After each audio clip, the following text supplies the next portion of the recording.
ആളാണ് രേവതിനെ ആ വർഷങ്ങൾക്ക് മുമ്പ് അത്തരത്തിൽ സെക്ഷലി അബ്യൂസ് ചെയ്തത് എന്നുള്ളതാണ്. അപ്പൊ അത് എന്താണ് ആ ദുരനുഭവം എന്ന് വിശദീകരിക്കാമോ?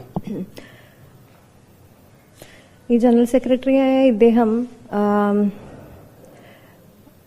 അഡ്ജസ്റ്റ്മെന്റിന് എന്നെ വിളിച്ചു എന്നാണ് പലയിടത്തും പറയുന്നത്. പക്ഷെ the thing is that he raped me. അയാള് എനിക്ക് പറയുകയാണെന്നുണ്ടെങ്കിൽ ഹീസ് ആൻ അബ്യൂസർ. അതിനപ്പുറത്തേക്ക് എങ്ങനെ പറയണമെന്ന് എനിക്ക് അറിഞ്ഞുകൂടാ. ഹലോ ഫ്രണ്ട്സ്, അപ്പം നിങ്ങൾ ആ ന്യൂസ് കേട്ടല്ലോ. എന്നെ പീഡിപ്പിച്ചു എന്ന് തന്നെയാണ് ആ നടി പറയുന്നത്, നമ്മുടെ നടൻ സിദ്ദിഖിനെ കുറിച്ച്. അപ്പോൾ സത്യം പറയുന്നതിടെ കോമഡിയാണ്.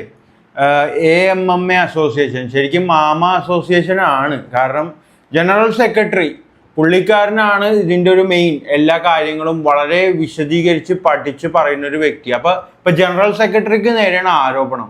ഇനി ആരുണ്ടേ? ഇനി പ്രസിഡന്റ് ഉണ്ട്. പുള്ളിക്കാരനെ കുറിച്ച് ഒരു വിവരവും ഇല്ല. പുള്ളിക്കാരൻ ചെന്നൈയിലാണെന്നാണ് നമ്മുടെ AMMAയുടെ ജനറൽ സെക്രട്ടറി ഇന്നലത്തെ പ്രസ് മീറ്റിൽ പറഞ്ഞത്.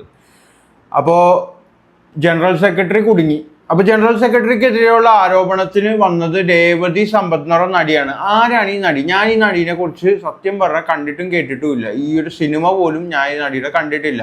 നടി എന്ന് പറയുന്നതല്ലാണ്ട് മലയാളത്തിൽ ഞാനൊരു സിനിമയിലും കണ്ടിട്ടില്ല.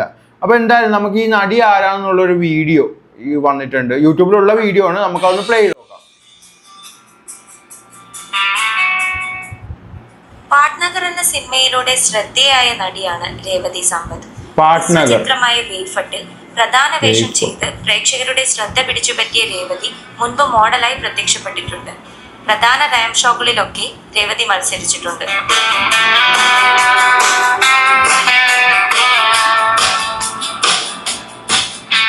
1994 തിരുവനന്തപുരത്ത് ജനിച്ചു വളർന്ന രേവതി ആക്ടിവിസ്റ്റും സൈക്കോളജിസ്റ്റും കൂടിയാണ്.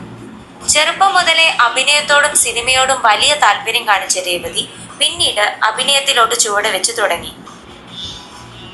പാട്നഗർ എന്ന സിനിമയുടെ ഷൂട്ടിംഗ് സമയത്ത് നിരവധി പേർ മാനസികമായും ശാരീരികമായും തന്നെ ചൂഷണം ചെയ്തു എന്ന ആരോപണവുമായി എത്തിയിരിക്കുകയാണ് രേവതി സമ്പത്ത്. രാജേഷ് ടച്ച്റിവറാണ് ദ്വിഭാഷാ ചിത്രമായ പാട്നഗറിന്റെ സംവിധായകൻ. തെലുങ്കിലും ഒഡീഷയിലുമായി പുറത്തിറങ്ങിയ ചിത്രത്തിന്റെ ടൈറ്റിൽ റോളിൽ എത്തുന്നത് അതുൽ കുൽക്കർണിയാണ്. ഒരു ഇൻവെസ്റ്റിഗേഷൻ ത്രില്ലറായ വന്നിരുന്നു. അതിന് തുടർച്ച എന്ന് വേണം രേവതി സമ്പത്തിന്റെ ഈ പ്രതികരണത്തെ മനസ്സിലാക്കാൻ. തന്റെ ഫേസ്ബുക്ക് പേജിലൂടെയാണ് രേവതി സമ്പത്ത് ആരോപണം ഉന്നയിച്ചിരിക്കുന്നത്. തന്റെ ജീവിതത്തിൽ ഇതുവരെ സെക്ഷലി, മെന്റലി, വെർബലി, ഇമോഷണലി പീഡിപ്പിച്ച പ്രൊഫഷണൽ, പേഴ്സണൽ, സ്ട്രേഞ്ച്, സൈബർ ഇടങ്ങളിലുള്ള അബ്യൂസേഴ്സിന്റെ അഥവാ ക്രിമിനലുകളുടെ പേരുകൾ ഞാൻ ഇവിടെ മെൻഷൻ ചെയ്യുന്നു എന്ന് തുടങ്ങുന്നു രേവതി സമ്പത്തിന്റെ പോസ്റ്റ്. 14 പേരു വിവരങ്ങൾ ഫോട്ടോ സഹിതമാണ് ഓക്കെ ഗൈസ്, അപ്പോൾ പുള്ളിക്കാരി അഭിനയിച്ച ആദ്യ സിനിമയിൽ തന്നെ പുള്ളിക്കാരിക്ക് വളരെ മോശമായിട്ടുള്ള അനുഭവം ഉണ്ടായി. ഭാഗ്യത്തിന് ഇതൊരു മലയാള സിനിമ അല്ലേ, ഒഡീഷ അങ്ങനെയുള്ള ഭാഷയുടെ സിനിമയാണ്. അപ്പോൾ ഈ ലിസ്റ്റിൽ നമ്മുടെ രണ്ടാമതായി കിടക്കുന്ന പേരാണ് നമ്മുടെ നടൻ സിദ്ദീഖ്. അതേപോലെ തന്നെ മൂന്നാമത്തെ ഒരു പേരുണ്ട് ഗൈസ്, ആഷിഖ് മാഹി, ഫോട്ടോഗ്രാഫർ. അതേപോലെ 5ാമത് Abil Dev, Kerala fashion league founder. അപ്പോൾ പുള്ളിക്കാരൻ ഇത് നടക്കുന്ന ഒരു 3 വർഷം മുമ്പാണ് ഈ ഒരു നടി ഈ ലിസ്റ്റൊക്കെ പുറത്തുവിട്ടേക്കുന്നത്. അപ്പോൾ ഈ 3 വർഷം മുമ്പ് ഇതിന് പ്രതികരണങ്ങൾ വന്നിട്ടുണ്ട്. അപ്പോൾ ഈ ഒരു 5ാമത്തെ അബിൽ ദേവിൻ്റെ ഒരു പ്രതികരണം നമ്മളെ യൂട്യൂബിൽ ഇപ്പോഴും കിടപ്പുണ്ട്. അപ്പോൾ ആ വീഡിയോ നമുക്ക് കണ്ടു നോക്കാം. ഞാൻ അത് പ്ലേ ചെയ്യുന്നുണ്ട്.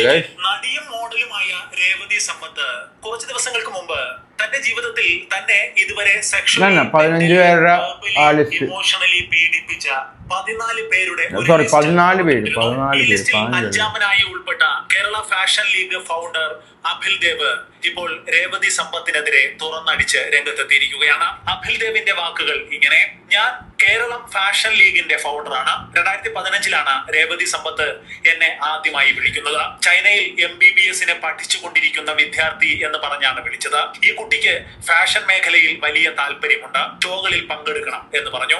ഒരു MBBS വിദ്യാർത്ഥി എന്ന നിലയിലൊക്കെയാണ് സംസാരിച്ചത്. ഒരു പുതുമുഖം എന്ന നിലയിൽ ഫാഷനിൽ ഒരു അവസരം കൊടുക്കുക കൊടുക്കുക മാത്രമാണ് ഞാൻ ചെയ്തത്. 2016 മാർച്ച് 3 കൊച്ചിയിൽ വെച്ച് നടന്ന ഷോയിൽ അവർക്ക് അവസരം കൊടുത്തു. ഈ ഷോയ്ക്ക് ശേഷം 1-2 തവണ ഈ കുട്ടി എന്നെ വിളിക്കുകയും ഉണ്ടായി. ഒരു 10 മിനിറ്റ് ദൈർഘ്യത്തിൽ കൂടുതൽ ഞങ്ങൾ തമ്മിൽ ഒരിക്കൽ പോലും സംസാരിച്ചിട്ടില്ല. പിന്നീട് ഈ പോസ്റ്റ് വന്നപ്പോൾ ഞാൻ അത്ഭുതപ്പെട്ടു പോയി. ഇവരുടെ ഈ ആരോപണം പല ഓൺലൈൻ മാധ്യമങ്ങളും വാർത്തയാക്കുകയും ചെയ്തു. ലൈംഗിക പീഡനം നടത്തി എന്ന തരത്തിലാണ് പല വാർത്തകളും പ്രചരിച്ചത്. അതിനെ തുടർന്ന് രേവതി തന്നെ ലൈവ് വരികയും ചെയ്തു. ഞാൻ സ്നേഹദാരിദ്ര്യമുള്ള ഒരാളാണെന്ന് പറഞ്ഞു എന്നാണ് ഈ കുട്ടി പറയുന്നത്. ഈ കുട്ടിയെ ഉപദേശിച്ചു എന്നതാണ് നടൻ ഷിജുവിനെതിരെയുള്ള ആരോപണം. ഇതിനൊന്നും ഒരു തെളിവും ഈ കുട്ടിയുടെ പക്കലില്ല. കേരളത്തിന് പുറത്തു പോലും ഈ വാർത്തകൾ പ്രചരിച്ചു.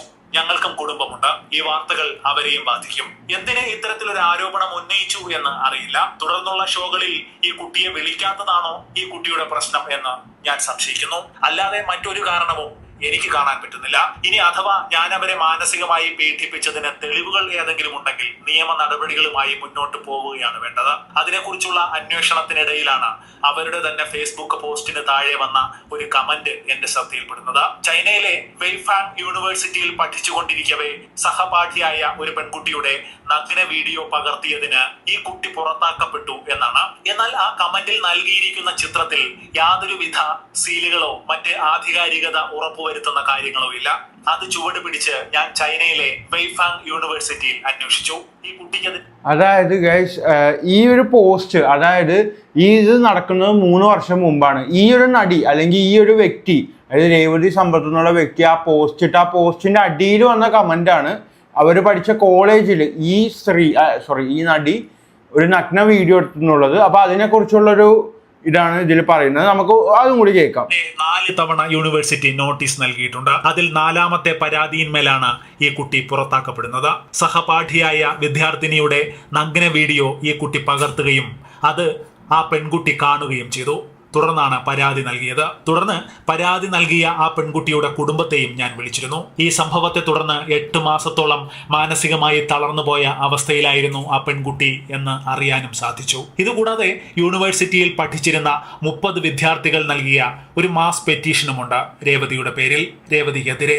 യൂണിവേഴ്സിറ്റിയിൽ നിന്ന് ലഭിച്ച ഇതിന്റെ ഡോക്യുമെന്റ്സ് എന്റെ ഇതൊക്കെയാണ് സംഭവം. രേവതി സമ്പത്ത് ഇപ്പൊ നിങ്ങൾക്ക് മനസ്സിലായല്ലോ, പുള്ളിക്കാരിയുടെ ഒരു എന്താ പറയാ ഹിസ്റ്ററി പുള്ളിക്കാരുടെ ഹിസ്റ്ററി നിങ്ങൾക്ക് മനസ്സിലായല്ലോ. അപ്പൊ ഇതാണ്.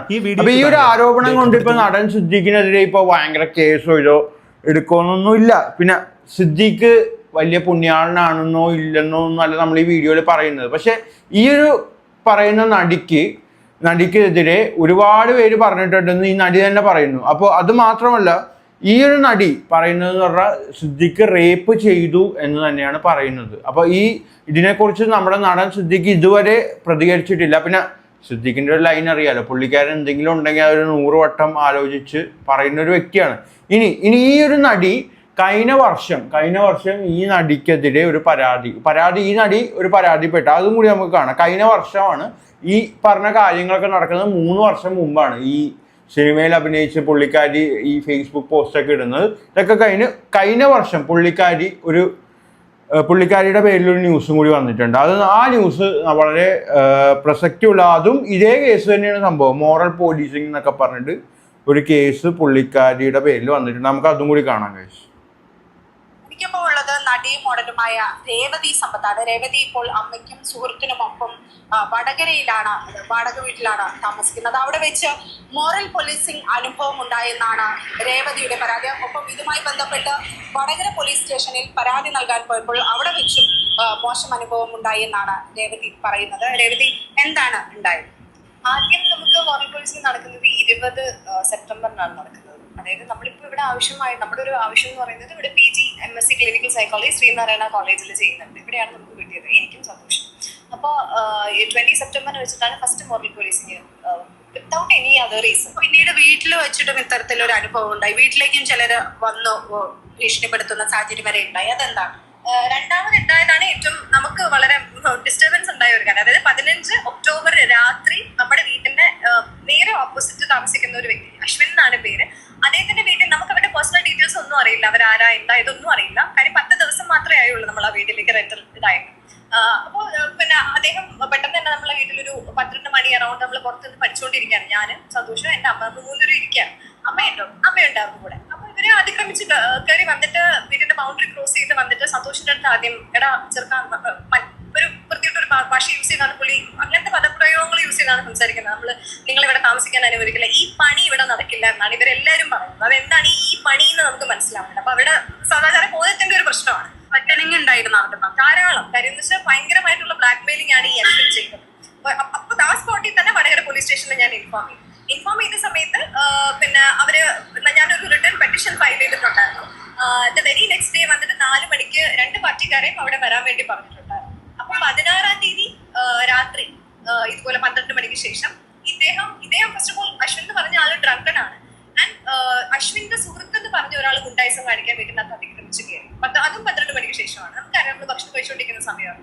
പെട്ടെന്ന് തന്നെ ഇടിച്ചു പൊളിച്ച് ഇവര് വീട്ടിനകത്ത് കയറി വരുന്നു, കസേര ഇട്ടിരുന്നു, ഇരിക്കുന്നു. അപ്പൊ നമ്മുടെ ഒരു പെർമിഷനും നമുക്കില്ല നമ്മൾ കയറി ഇരിക്കും എന്ന് പറയാൻ. അപ്പൊ കയറി വന്നിട്ട് അയാൾ നമ്മുടെ വീഡിയോസ് എടുക്കുന്നുണ്ട്. അയാളുടെ ഫോണിലെ ഫ്ലാഷ് ഓൺ ആയിരുന്നു. ഓൺ ചെയ്ത് വെച്ചിട്ട് ഇയാള് ധാരാളം പേഴ്സണൽ ക്വസ്റ്റ്യൻസ് കേൾക്കുന്നു. നിങ്ങൾ ഇവിടെ താമസിക്കാൻ അനുവദിക്കില്ല, ഇത് ഇന്ന ഓർഡറിന്റെ വീടല്ലേ, ഞാൻ കാണിച്ചു തരാം നമ്മൾ ആരാണ് എന്നുള്ളത്. അപ്പൊ നമ്മള് എന്റെ അമ്മ കൂടെയാണ്, നമ്മൾ സ്ത്രീകളാണ് താമസിക്കുന്നത്. നമുക്ക് ഒരുപാട് പുള്ളി പറയുന്നത് പിന്നെ നമ്മൾ ഇനി അവിടെ ഇരുന്ന് ഉമ്മ വയ്ക്കട്ടെ, കെട്ടിപ്പിടിക്കട്ടെ, നമ്മുടെ ഒരു റൈറ്റ് ടു ലവ് എന്ന് പറയുന്ന ഒരു കാര്യമുണ്ട്. ഒരു കോൺസ്റ്റിറ്റ്യൂഷൻ ഓഫ് ഇന്ത്യയുടെ അണ്ടറിൽ നമ്മൾ ജീവിക്കുമ്പോൾ നമ്മുടേതായിട്ടുള്ള വളരെ വ്യക്തിപരമായിട്ടുള്ള കാര്യങ്ങൾ വേറെ ക്വസ്റ്റ്യനബിൾ ആണെന്നുള്ളൊരു അപ്പൊ നമ്മൾ എവിടെയാണ് പോയി കംപ്ലൈന്റ് പറയുന്നത്? നമുക്ക് നമ്മുടെ സേഫ്റ്റിക്ക് എന്താണ് ഗ്യാരണ്ടി? ഇത് പ്രൊട്ടക്ട് ചെയ്യാൻ ഇരിക്കുന്ന ആൾക്കാരാണ് ഈ പോലീസ് എന്ന് പറയുന്ന ആൾക്കാർ. അവർ പോലും ഈ സദാചാരത്തിന് സപ്പോർട്ട് ചെയ്യുമ്പോൾ നമുക്ക് ഒരിടത്തും പോയി കംപ്ലൈന്റ് കേട്ടല്ലോ, പോലീസുകാർ പോലും സദാചാരത്തിന് സപ്പോർട്ട് ചെയ്യും.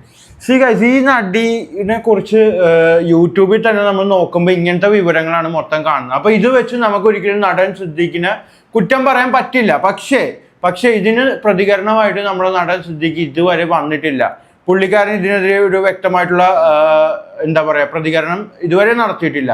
പിന്നെ ഈ നടിക്കെതിരെ ചാറ്റ് ഉണ്ടെന്നാണ് പറഞ്ഞത്. അപ്പോൾ ആ ചാറ്റ് പുറത്തു വിടണം. അതായത് ഹേമ കമ്മിറ്റി എന്ന് പറഞ്ഞ ഒരു വിഷയം ഇവിടെ ഉണ്ടായി. ഇതിൽ ഒരുപാട് എന്താ പറയുക വിക്ടിംസും ഉണ്ട്. പക്ഷെ എന്ന് വെച്ച് എല്ലാ എണ്ണത്തിനെയും ഇതാക്കിയെന്നും പറഞ്ഞ് വ്യാജമായിട്ടൊക്കെ പറയുന്ന അതുപോലെയാണ് എനിക്ക് ഈ ഒരു കേസ് തോന്നുന്നത്. കാരണം പുള്ളിക്കാരിയുടെ ഒരു ഹിസ്റ്ററി അത്ര വെടിപ്പല്ല, അതുകൊണ്ടാണ് മെയിൻ പറയാൻ കാരണം. അപ്പോൾ ബാക്കി പറയേണ്ടത് നടൻ സിദ്ദീഖിൻ്റെ പ്രതികരണമാണ്. പിന്നെ എന്തായാലും നമ്മുടെ ട്രോളന്മാർക്കൊക്കെ ചാകരയാണ്, സിദ്ദീഖ് എയറിലാണ്. അപ്പോൾ എന്താ പറയുക, ജനറൽ സെക്രട്ടറി തന്നെ ഇപ്പോൾ പീഡന പരാതി അല്ലെങ്കിൽ ഒരു കുറ്റാരോപിതനാണ്. അപ്പം എന്തായാലും നടക്കട്ടെ.